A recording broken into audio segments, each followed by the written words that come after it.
Hey there. Subscribe to my channel and also press this bell icon so you can get latest video notifications. And this is absolutely free. Okay, ကျွန်တော်ဒီနေ့ထပ်ပြီးတင်ဆက်ပေးမှာဒီ Arduino starter board ရဲ့ O6 ကိုကျွန်တော်ဆက်ပြီးပြောပြချင်ပါတယ်ဒီ O6 မှာဆိုရင် Piezo ပေါ့တချို့ကတော့ buzzer လို့လည်းခေါ်တယ်ပြီးရင် photo resistor တနည်းအားဖြင့်light dependent time resistor တို့ပါတော့အဲ့လိုမျိုးခေါ်ကြရပေါ့ LDR တို့ဘာလို့ခေါ်ကြတယ်ပြီးတော့ resistor အနေနဲ့တန်းကီလို့အောင် resistor ကိုသုံးထားတယ်ကျွန်တော်ဒီ lesson မှာတော့နည်းနည်း level ကနည်းနည်းဒီမြင့်သွားပြီဒါပါလို့ဆိုတော့ဒီမှာ level 5ခုရှိရင်တော့ level 4ခုပြောပါပြီပြီးရင် minute အနေနဲ့ကလေ45မိနစ်အသုံးပြုရမယ်ပေါ့45မိနစ်အသုံးပြုပြီးတော့ဒါကိုလောက်ရမယ်ဒီမှာသူကဒီအများကြီးပဲသူ့အကြောင်းတွေရေးထားတယ်အဲ့ဒါတွေကိုဖတ်ယူလေ့လာကြည့်ပါအရန်ကောင်းပါတယ်ဟုတ်ကဲ့ပါအဲ့ဆိုလို့ရှိရင်ကျွန်တော်ရဲ့ circuit လေးစလိုက်အောင်ဟုတ်အဲ့တော့ကျွန်တော်ရဲ့ circuit မစခင်ကျွန်တော်အရင်ပြောပြပေးချင်တာ password modulation PWM ဆိုတဲ့အကြောင်းပြောပြချင်ပါတယ် password modulation ဆိုတာကတော့ဒီမှာပါ Arduino ပုံမှာ digital pin ရှိပါတယ်ဒီဘက်ခြမ်း digital pin တွေဒီ digital pin တွေမှာအရှိမလာကြမ်းလိုမျိုးအရာလေးတချို့က similar တင်ကြတာခေါ်တယ်ဘယ်လိုခေါ်ဒီတင်ကြတာလေးပေါ့ဒီတင်ကြတာလေးပါတယ် pin တွေကို password modulation pin လို့ခေါ်တယ်ဒီ password modulation တွေကဘာလို့ထည့်ထားလဲဆိုတော့ကျွန်တော် digital pin တွေမှာ digital write အနေနဲ့0နဲ့1နှစ်မျိုးပဲလုပ်နိုင်တယ် password modulation pin မှာကျတော့ analog write တွေလုပ်နိုင် analog write ဆိုတော့ပုံညာကနေပြီးတော့255ဒီလုပ်နိုင်မယ်ပြီးတော့ဒီကျွန်တော်တို့ Piezo သုံးမယ်ဆိုရင်3ဆိုတဲ့ function သုံးရမယ်ပေါ့3ဆိုတဲ့ function ကတော့ကျွန်တော်ဆက်ပြီးရှင်းပြပါမယ်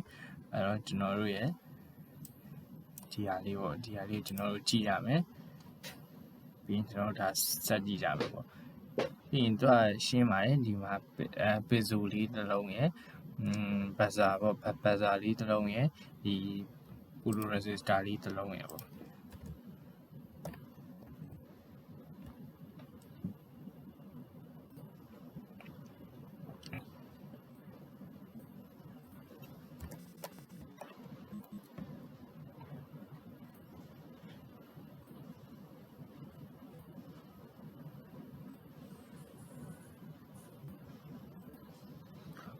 ဟုတ်ပါပြီအဲ့တော့ကျွန်တော်တို့ bravo မှာ Piezo လေးတစ်လုံးဆက်တယ်ထုံးစံတိုင်းပဲ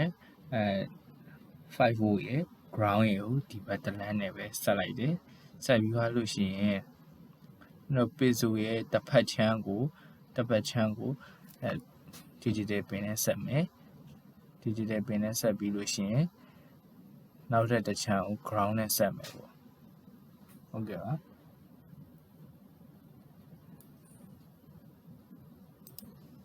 ကျွန်တော်အရင်ဆုံး5 volt နဲ့ ground နဲ့ကိုအရင်ဆက်ကြည့်မယ်5 volt နဲ့ ground နဲ့ကိုအရင်ဆက်ကြည့်မယ်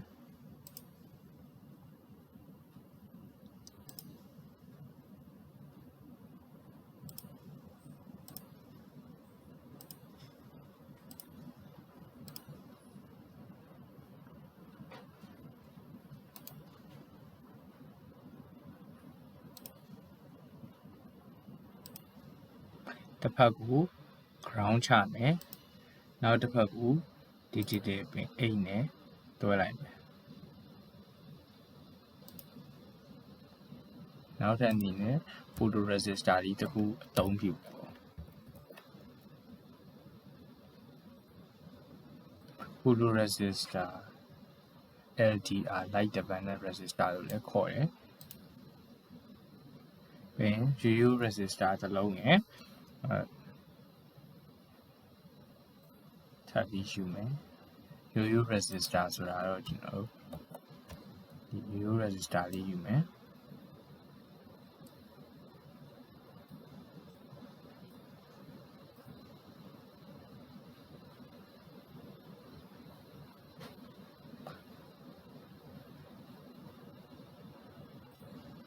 UU resistor လေးယူမယ်ပြီးလို့ရှိရင်အဲ့ဟာကိုဒီဘက်က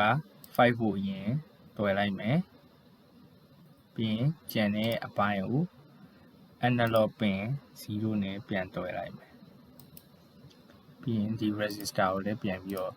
ချိန်ကြည့်မှာပေါ့10 kilo ohm ဆို10 kilo ohm ထည့်မယ်10 kilo ohm ထည့်ပြီးသွားလို့ရှိရင်ကျွန်တော်ဒီမှာကုတ်ထည့်မယ်ပေါ့ကျွန်တော်ကုတ်ရှင်းရမယ်ပိုင်းရောက်လာပြီကုတ်ရှင်းရတဲ့ပိုင်းမှာဆိုရင်ဒီမှာ variable ယူထားတယ် sensor value sensor low sensor high sensor low ဆိုတာကို1023ထားတယ် sensor high ကို0ထားတယ် LED ပြန်73ထားတယ်ပေါ့ဒါအပိုင်းမှာထားလိုက်မယ်ထားလိုက်ပြီးလို့ရှိရင်ပင်မုတ်ဆိုတဲ့နေရာမှာကျွန်တော်တို့ LED ပင်ဟို output အနေနဲ့ထားတယ်ပြီး digital bright ဆိုပြီးတော့အဲ့ခုနLED 73ကိုလင်းလိုက်မယ်ပေါ့သူက LED 73လို့ပြောထားတာကျွန်တော် LED မထိုးရဘူးလားဆိုတော့ဒီမှာရှိပါတယ်ဒီမှာဒါလေးက LED ဒီ73 comment ပြီးရင်လင်းလာမယ် LED တွေပါသူ circuit board ထဲမှာ original ပါပြီးသားပဲပြီးလို့ရှိရင်တခြားဘာလုပ်မလဲဆိုတော့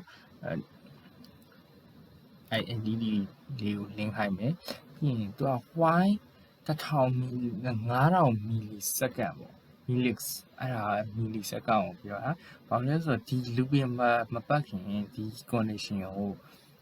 5 second စောင့်ခိုင်းတာပေါ့1 second ကို1000ဆို5 second စောင့်ခိုင်းတယ် analog read ဆိုပြီးတော့ခုန LDR လေးကဖတ်ထားတဲ့ဟာကို sensor value လေးထည့်တယ်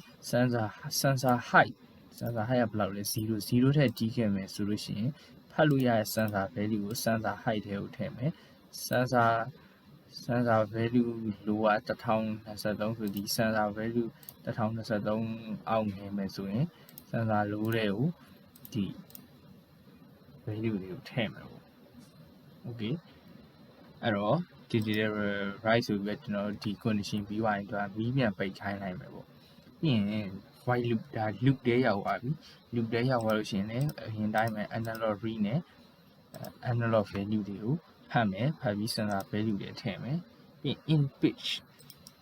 ဆိုပြီးတော့ map function သုံးထားတယ်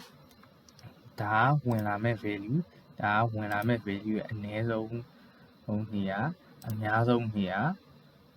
ပြီးရင်အနည်းဆုံးနေရာအများဆုံးထွက်လာမဲ့ value ရဲ့အနည်းဆုံးနေရာအများဆုံးနေရာဒါမှမဟုတ်အများနဲ့အနည်းနဲ့ကို map ပြောင်းပြန်လုပ်ချင်တယ်ဆိုလို့ရှိရင်လည်းအများအနည်းအ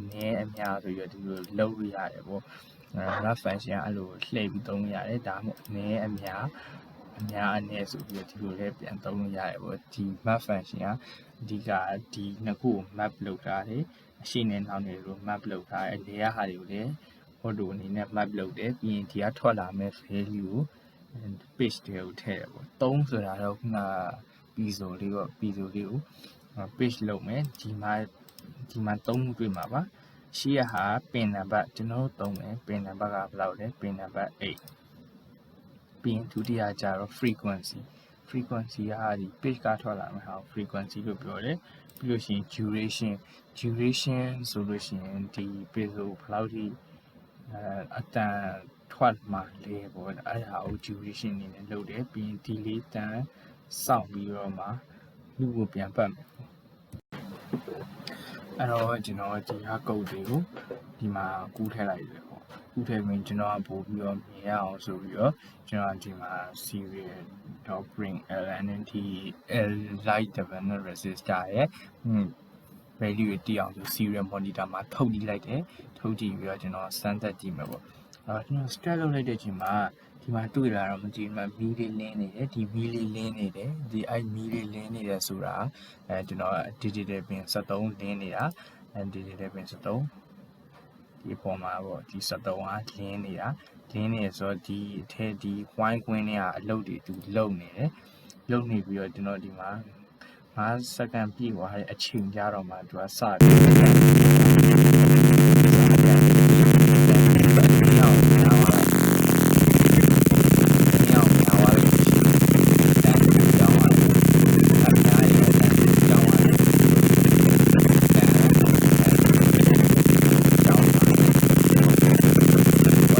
စမ်းကြည့်မယ်နောက်တစ်ခေါက်ပြန်စမ်းကြည့်ရခါမှာသူကဟိုအောက်မှာပဲ ကျွန်တော်ကဒီခါကျရင်အလဲလောက်ထားလိုက်မယ်ပေါ့အလဲလောက်ထားပြီးတော့ကျွန်တော်စမ်းတက်ကြည့်မယ်ဘယ်လိုအခြေအနေရှိမလဲသိအောင်ဟုတ်ပါပြီဒီမှာမီးတွေလင်းနေတဲ့အတွက်ဒီ point ခွင်းတွေကအလုပ်တွေလုပ်နေတယ်ပေါ့ဒီ point ခွင်းတွေကအလုပ်တွေလုပ်နေတယ်တန်ကြပြီဒီတန် frequency ကပုံပြီးတော့စိတ်သွားတယ်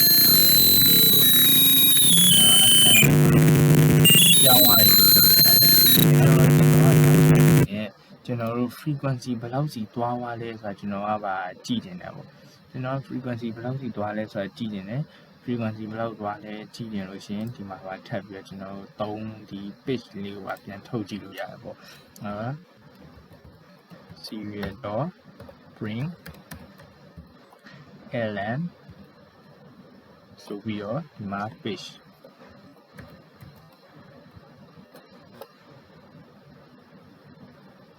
page ကိုပါတခါလေးထုတ်ကြည့်လိုက်မယ်ပေါ့ဒီဒါမှ frequency နဲ့ဟိုကနေကိုဘယ်လိုမျိုးသွားလဲဆိုတော့ကျွန်တော်တို့ကသိရမှာဆိုတော့ကျွန်တော်ဒီမှာ ln မခံတော့ဘူးပေါ့ln မခံဘဲနဲ့နှစ်ခုကိုဒီမှာစင်ပြေမလားမသိပါဘူး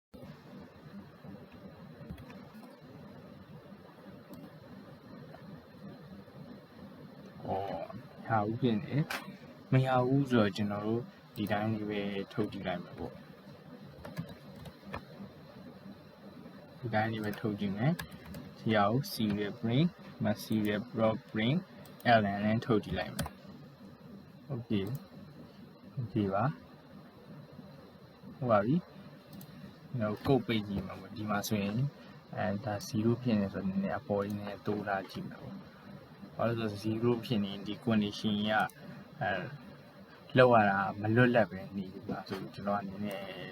ဒါလေးအလင်းလေးနဲ့အတိုး shot လေးနဲ့လောက်တာသူ5စက္ကန့်ပြည့်တာနဲ့သူအတန်စားထွက်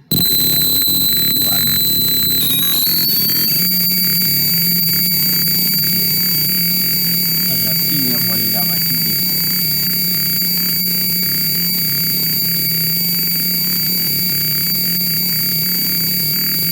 ပူရှင်းသွားအောင်တနေ့ကြီးတော့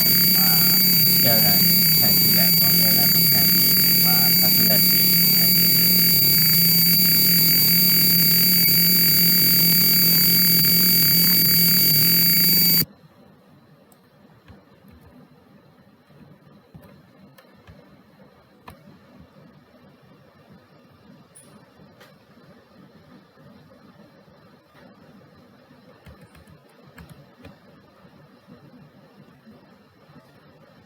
တော့ပူစင်ပြီးထင်လာပါပဲ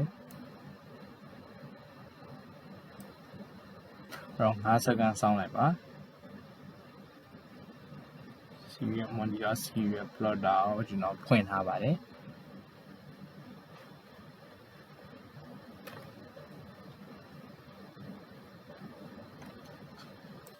ဒီမှာဒီလေးပါထပ်ထည့်လိုက်ပြီဆိုပို့အဆင်ပြေမလားမသိဒီလေးကို100ဆိုထည့်လိုက်ကျွန်တော်ပို့ပြီးတော့အတန်ပြောင်းတာအနေနဲ့ကြာသွားနိုင်တယ်ဒါပေမဲ့လည်းပို့ပြီးတော့အဆင်ပြေသွားနိုင်တယ်လို့ကျွန်တော်ယူဆတယ်အားကြောင့်မို့ထည့်ကြည့်မယ်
3ဆိုတဲ့ function လေး3ပြီးပိတ်လို့ရပါတယ်ကျွန်တော်ပြောပြချင်ပါတယ် no 3ဆိုရင်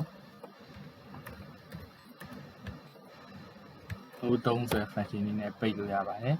အားလုံးဒီဗီဒီယိုကြည့်ပြီးတော့အားလုံးကျေးဇူးတင်ပါတယ်နောက်ဗီဒီယိုမှာပြန်လည်တွေ့ကြပါ